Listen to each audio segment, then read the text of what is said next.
जी, ब्रज से नंद यशोदा मैया पधारे। नंद यशोदा नाम सुनते ही ठाकुर जी को स्मृति नहीं रही कि मैं कहां हूं, क्या चल रहा है, किस भाव में है। ठाकुर जी के तुरंत नेत्र खुले। बोले कहा कही तेने भैया, कौन पधारे? बोले नंद यशोदा मैया आए, सामने आ रहे हैं, देखो। जैसे ही सिंहासन पर बैठे हुए ठाकुर जी ने यशोदा मैया को देखो,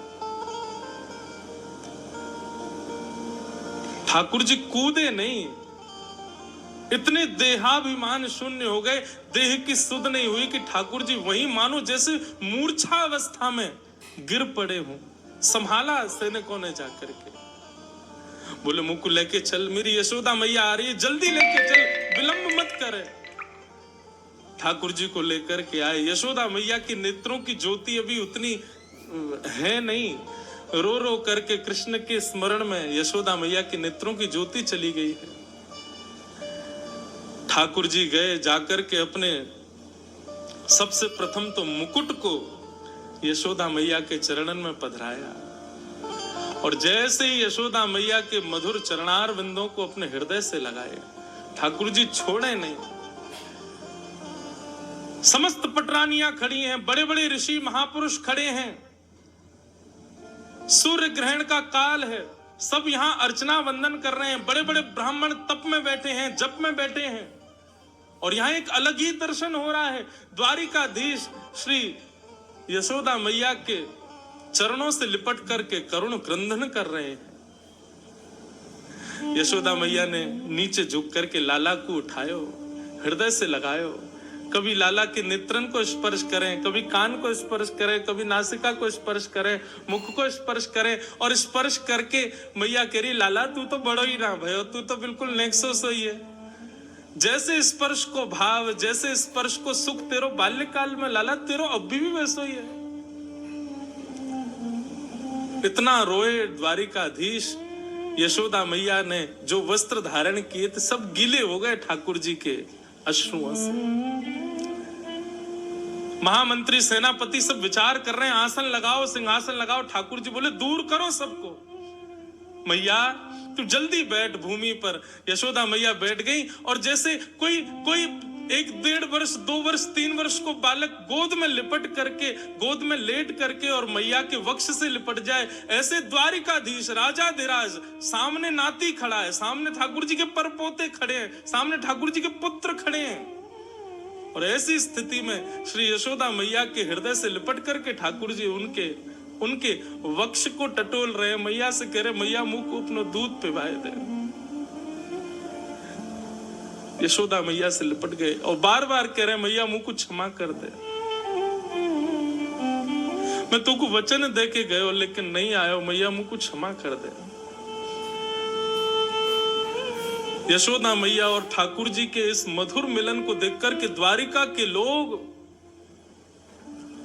अपने प्रेम पर प्रश्न चिन्ह उठाने लगे। क्या हम वास्तव में द्वारिकाधीश से प्रेम करते हैं?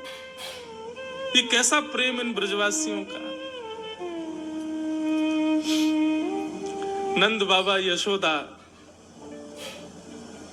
ठाकुर जी के चरणों का स्पर्श कर रहे हैं, केश में हाथ घुमा रहे हैं। यशोदा मैया वक्ष से लगा करके लाल जी को खूब दुलार कर रही है। ठाकुर जी भूल गए कि पुत्र पौत्र सब खड़े हैं मेरे, नन्हे से बालक के भांति यशोदा मैया के अंग से लग गए। और पूरे सूर्य ग्रहण के समय में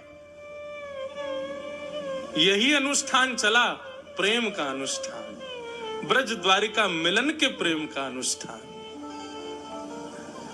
सब द्वारिकावासी ब्रजवासियों को खोज रहे हैं, कहां है ब्रजवासी, और सब ब्रजवासियों को खोज खोज करके अपने हृदय से लगा रहे हैं। बोले आप भी ब्रज से हैं? बोले हाँ हम ब्रज से हैं। जो ब्रज को दिख जाए द्वारिका के लोग दौड़ करके जामे, उनको हृदय से लगा में।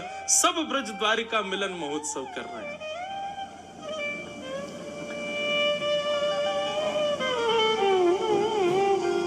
ठाकुर जी की स्थिति देख करके श्री रुक्मणी जी आई और गोद में लेटे द्वारिकाधीश के हस्त का स्पर्श करने लगी। यशोदा मैया को जैसे दिखी, मैया बोली लाला जे लक्ष्मी सी दिख रही है, या के देखियो केशन में कछु चमक रो है, या के घरे में ऐसा सुंदर नवलखा को हार लग रहा है। भैया ये लक्ष्मी सी दिख रही है, लाला जी कौन है? जैसे रुक्मणी जी आई, ठाकुर जी की विरह वेदना शांत हो गई। भगवान अपनी स्थिति देख रहे थे, ये काब है, ये कैसे हम लिपट गए। तुरंत यशोदा मैया की गोद में ठाकुर जी बैठ गए। अच्छा, पूज्य पिताजी महाराज कथा में एक प्रसंग कहते हैं बंधुओं कि द्वारिकाधीश भगवान के पुत्र प्रद्युम्न की आयु 50 वर्ष, भगवान के परपौत्र अनिरुद्ध की आयु 25 वर्ष और स्वयं द्वारिकाधीश की आयु 16 वर्ष। पुत्र 50 वर्ष का, नाती 25 वर्ष का और परदादाजी 16 वर्ष के। ठाकुर जी 16 वर्ष से ऊपर। 16 वर्ष तो आज 16 वर्ष के, अगर कलयुग में ठाकुर जी पधारे 16 वर्ष के नहीं होंगे, मोह लगे और कम रह जाएंगे। क्यों?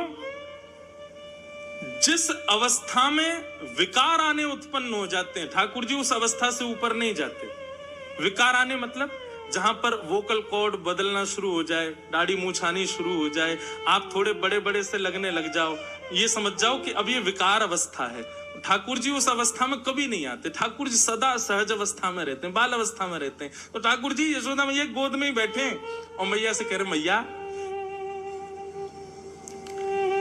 जे तेरे ही यमुना में दीपदान को प्रताप सामने बैठो है। यशोदा मैया बोली मतलब? अच्छा, ठाकुर जी को एकांत में गए हो सिंहासन? नहीं, मैं चौक में ही बैठे।